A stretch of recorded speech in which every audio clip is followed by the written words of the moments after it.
যে কোনো দেশেরই সংবিধান যদি দেখেন মানে প্রায় 60-70% মৌলিক কথা সংবিধানে একই ধরনের থাকে। এখন ধরেন আমরা যদি এই সংবিধানটাকে কবর দিয়ে ছুঁড়ে ফেলে একটা সংবিধান লিখি, সেখানেও কিন্তু বেসিক কথাগুলো ইভেন আপনি যদি লিখতে দেন যাকে অলরেডি সম্ভবত 2-3টি খসড়া সংবিধান মানে বিভিন্ন ব্যক্তি এবং সংগঠনের উদ্যোগে বাজারে এসেছে বা আপনাদের সামনে ডকুমেন্ট আছে, দেখবেন যে প্রায় 70% ডকুমেন্টস একেবারে সেম। তো সেই ক্ষেত্রে আমি মনে করি সংবিধান তো আর 72-এর সংবিধান এখন নাই, ওই সংবিধান এ পর্যন্ত 17 বার সংশোধন করা হয়েছে।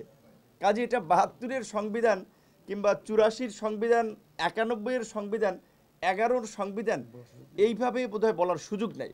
আর যদি 72 সালে যদি সংবিধানের আমরা ধরে থাকি যে ভিত্তি, যে প্রথম দিকে এই 72-এ আনুষ্ঠানিকভাবে সংবিধান রচনা হয়েছে, মুক্তিযুদ্ধে 71-এ আমরা দেশ স্বাধীনের পরপর স্বাধীন রাষ্ট্র হিসেবে রাষ্ট্র পরিচালনার জন্য আমাদের একটা সংবিধান প্রয়োজন দরকার ছিল।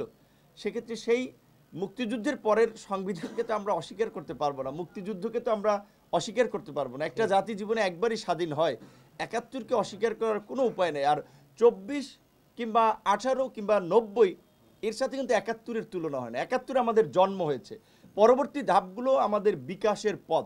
কাজেই সেই ক্ষেত্রে 71-এর সাথে কোনো কিছুর তুলনা করা চলে না।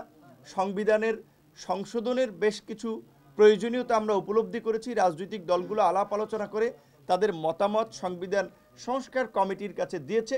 আশা করি সেটা একটা বাস্তবায়ন আমরা দেখতে পাবো। আরেকটি কথা আপনাদেরকে বিনয়ের সাথেই বলি, বিকজ আমরা একেবারেই তরুণ এবং আন্দোলন সংগ্রামের মধ্যে দিয়ে উঠে আসায় আমরা লক্ষ্য করেছি যে আমাদের এই উত্থানের জন্য রাজনৈতিক একটা কণ্টকাকীর্ণ সময়ে, একটা প্রতিকূল সময়ে সাংবাদিকদের অত্যন্ত ইতিবাচক একটা ভূমিকা আমরা লক্ষ্য করেছি। এখন গণহারে যাকে তাকে ফ্যাসিবাদের দোসর, আওয়ামী লীগের দোসর বলে অনেক হাউসে আপনার চাকরিচ্যুত করার জন্য চাপ প্রয়োগ করা হচ্ছে, অনেক সাংবাদিককে মিথ্যা মামলা দেওয়া হচ্ছে ব্যক্তিগত স্বার্থের কারণে। এই ঘটনাগুলোর আমরা নিন্দা জানাই এবং সাংবাদিকদেরকে যেন হয়রানি না করা হয়। সচিবালয়ে প্রবেশ নিয়ে যে জটিলতা তৈরি হয়েছে, সেখানেও যেন সাংবাদিকদের পরিপূর্ণ অ্যাক্সেস দিতে হবে।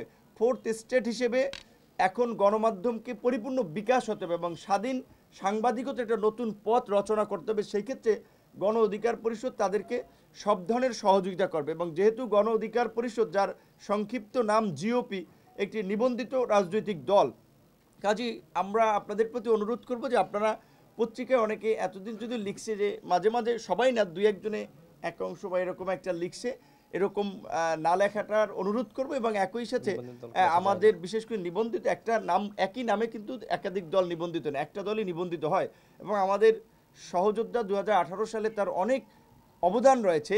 ডাকসু হামলায়ও তিনি তার কান আপনার ফেটে গিয়েছিলেন। এই যে আজকের যে ঢাকা বিশ্ববিদ্যালয় কিন্তু ছাত্র আন্দোলন, এই আন্দোলন করতে গিয়ে অনেকবার শারীরিকভাবে আমরা সবাই লাঞ্ছিত হয়েছি, নির্যাতিত হয়েছি। ডাকসুতে সে সময় এজিএস পদপ্রার্থী ছিলেন ফারুক হাসান ভাই সহ ওই অংশের এখানে মহানগর কেন্দ্রীয় নেতা, উচ্চতর পরিষদ, অঙ্গ সংগঠন সব নেতৃবৃন্দ এখানে এসেছেন। কাজেই তাদেরকে আমরা ধন্যবাদ জানাই। এবং আমাদের মধ্যে এটাই হচ্ছে তরুণদের শক্তি, যে তরুণদের মধ্যে মতানৈক্য থাকে বাট সেটা একটা পর্যায়ে গিয়ে ঐক্যবদ্ধ হয়। তো আপনাদেরকেও ইতিবাচকভাবে আমাদের পাশে থাকার আহ্বান জানাবো। ধন্যবাদ।